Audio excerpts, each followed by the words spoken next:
Hi, welcome to the Mining Indaba 2022 in Cape Town. My name is Julian Desrosiers from the IIF. I have the pleasure today to meeting with Daniel Major, from CEO from GoviEx. Daniel, nice to meet you. And yourself. It's something I didn't say for the past 2 years in person within 1 meter distance. It's very great to be back, I think, all together. How great it is, that first event of the year.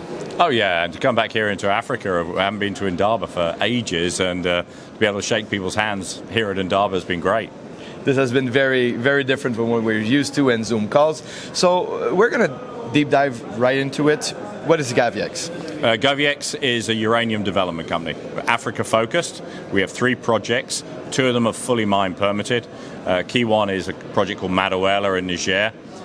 Currently finishing the final feasibility study off this quarter. We already appointed Indaba Financial to do our debt advisory. We're working on the offtake. Target is to get that one financed by the end of Q1 next year. Production 2025. We have a mine permitted project in Zambia, Matanga. Currently doing the field work to clear everything off for that one. Final feasibility study probably early 2024. Push that one into production straight after Macroeconomics, and then we've got an advanced exploration play in Mali called Falea. Okay, that sounds very interesting, but let's go back maybe to your main asset. Uranium, current macro world, very good timing to be in, very good timing to be in the development stage that you're at.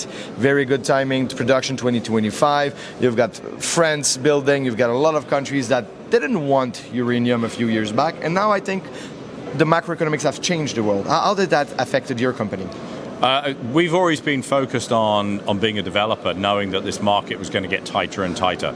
We haven't had a new build uranium mine since Fukushima. You've had that 2 years ago, nuclear generation capacity around the world exceeded what it was pre-Fukushima. As you've pointed out, a lot of governments are now pushing forward. My own government in the UK promising a reactor a year. We'll wait and see where that comes from. But, that's the whole dynamic. At the same time, we are under a massive supply deficit. We consume 190 million pounds. We only mine 125 million pounds. It's been filled by secondary material. Fortunately, the geopolitics, half of that secondary material comes from Russia. So it's sanctioning itself out. The rest comes from inventory drawdown. As people are undecided, they're using up their inventory. So market's getting very tight, positions us beautifully because we're hitting the sweet spot 2025, which is when they really want demand. And more importantly, diversity of supply is a big story in the utilities. Exactly, and I think that brings us to focusing a little more on your location of your production assets. So can you tell us more about current infrastructure,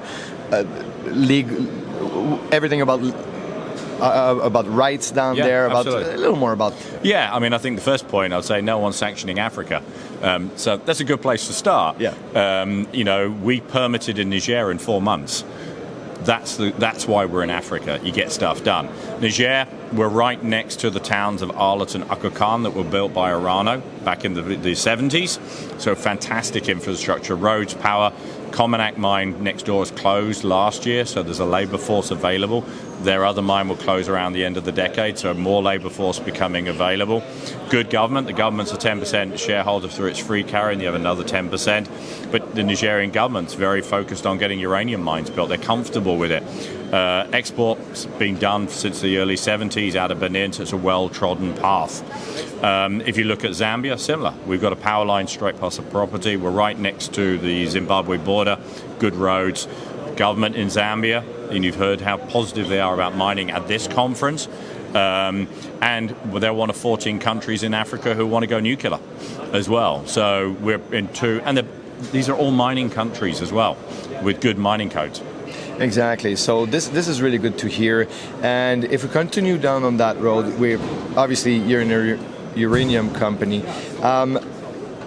A little bit of education for maybe investors that are not yet into uranium, maybe are into other commodities, is all uranium deposit equals? What should they look like, and what kind of KPIs or metrics you have that really put you at the forefront of developing and financing this asset? Yeah, uranium's an interesting one because, if you look at the Ferraris of our industry, the real high-grade guys, this is Canada and it's Athabascas. But if you look at how difficult it is to mine there, they're deep. They're high grade, yes, but it's very cold. In the case of Cameco, you've got a freezer rock, technically complex as well going forward. Your permitting process, you might have a great project, but it may take you 10 to 15 years to permit it.